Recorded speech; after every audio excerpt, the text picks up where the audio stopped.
973. I'm going to talk now on a more broader level to Albie Amankona, who is the founder of Conservatives Against Racism for Equality. Albie, good evening to you. Good evening, Andrew. Now, what is your view? Was this... you weren't there, of course. I appreciate it's difficult. But if Diane Abbott's figures are right, 25 children strip search 2020-21, only 2 of them were white.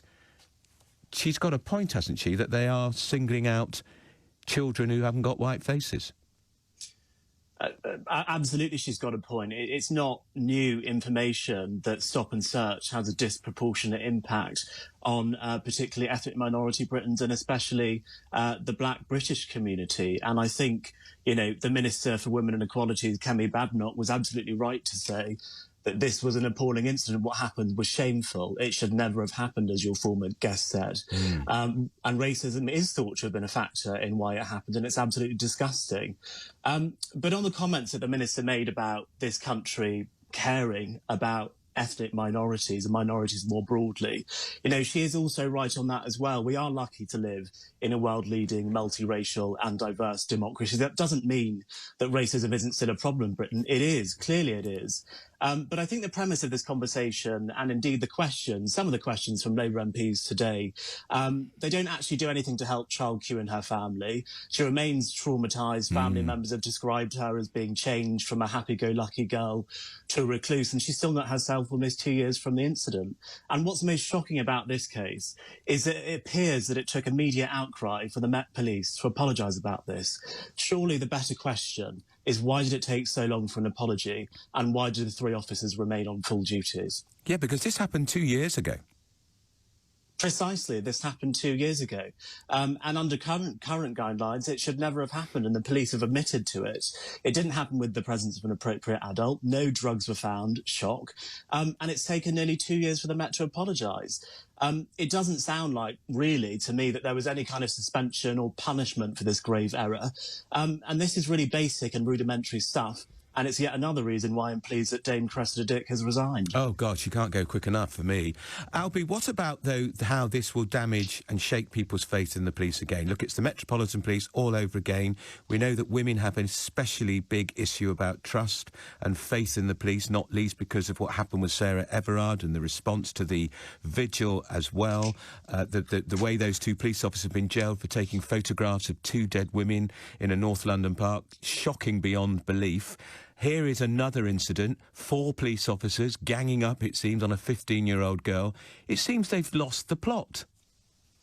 It is absolutely shocking, and sadly, it's nothing new. We seem to hear these really bad stories, particularly about the Met Police, come out over and over again, which is why it's fantastic that Dame Cressida Dick has resigned, and hopefully under new leadership the Met will be led in a different direction, because whether or not it is stop and search, whether or not it's the way that the police treat young women in particular, or gay men, as with the case with the Grindr murderer Stephen Port, things just haven't been going right, and it appears that the police treat different parts of the community in different ways, and that really needs to stop, because we need to be policed by the principle of equality under the law, and it doesn't always seem that that's the case.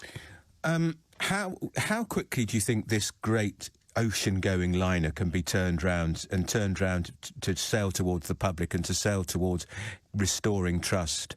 What is it going to take? Surely it's going to take more than a better Metropolitan Police Commission than the one we've had for the last 3 or 4 years. It's also going to take decisive government action, Andrew. And actually, I think it was today or yesterday when the Minister for Women and Equalities, Kemi Badenoch, was actually presenting the government's Inclusive Britain strategy. Many of the actions in that report are about building trust between particularly ethnic minority communities and the police. You know, there are actually policies in that report that she was presenting that she was criticised for, which include a new framework for stop and search, increases in the use of body-worn cameras specifically to reduce and record abusive stop and search measures. So it requires both new leadership, I think, at the Met Police and decisive government action. And it looks like we're about to see both. So I really do hope that we can now start making some progress on the changes that we need to see.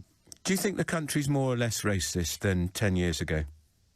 Yes, the country is less racist now than it was 10 years ago. That's certainly been my experience. And have you, in your life growing up, Albie, what about, did you experience racism?